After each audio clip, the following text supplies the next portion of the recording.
आज का सत्र है जातीय संघर्ष एवं सत्ता। लेकिन प्रभुत्व उसी जाति का होगा जिसके पास, जिसकी मुट्ठी में सत्ता की डोर होगी। सत्ता की डोर उसी जाति के हाथों में होगी जो राजनीतिक रूप से परिपक्व होगी, जो कूटनीतिक रूप से परिपक्व होगी। नमस्कार, आज का सत्र है जातीय संघर्ष एवं सत्ता। उदाहरण के तौर पर हिंदू धर्म में ए बी सी डी नामक 4 जातियां हैं।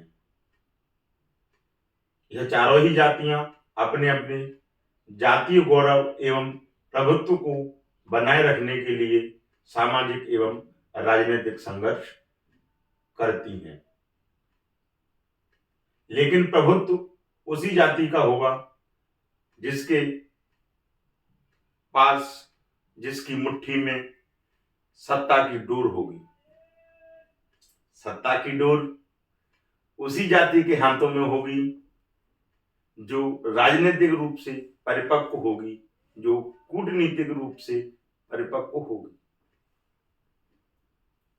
सत्ता प्राप्ति के लिए चलने वाला यह संघर्ष, सत्ता प्राप्ति के लिए चलने वाली यह प्रक्रिया तात्कालिक घटनाओं से जन्म नहीं लेती।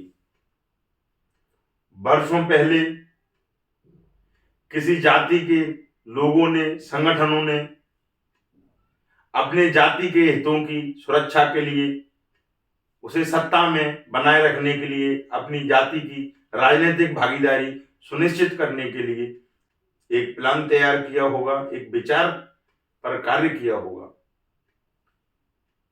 वर्षों की धीमी किंतु लगातार चलने वाली इन प्रक्रियाओं से ही राजनीतिक सत्ता की भागीदारी सुनिश्चित होती है।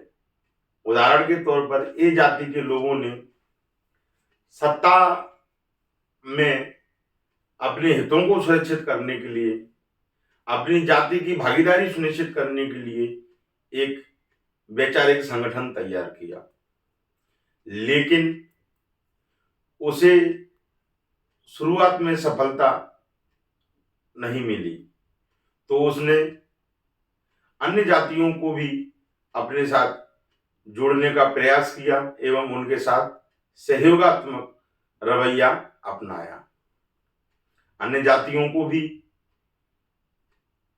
ए जाति के संगठन में अपने हित नजर आए तो उन्होंने भी उनसे जुड़ने का मन बनाया। ए जाति ने अन्य जातियों के साथ सहयोगात्मक होने का दावा किया एवं इस बात का प्रचार प्रसार समाज में किया।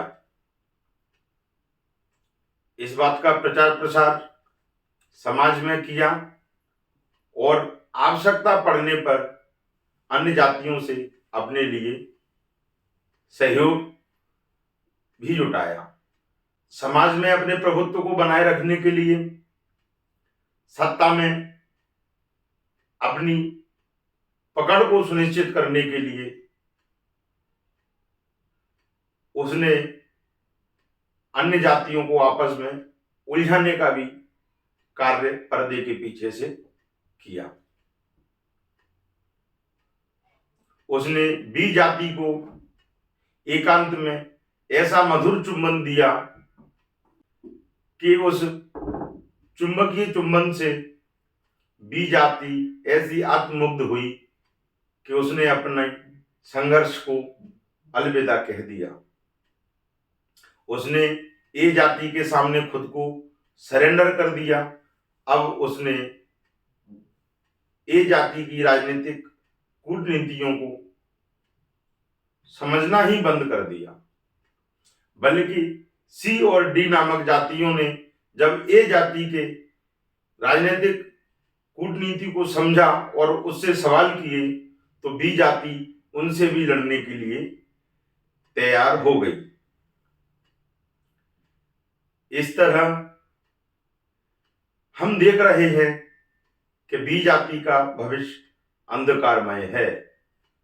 ए जाति अपने राजनीतिक वर्चस्व में लगातार वृद्धि कर रही है।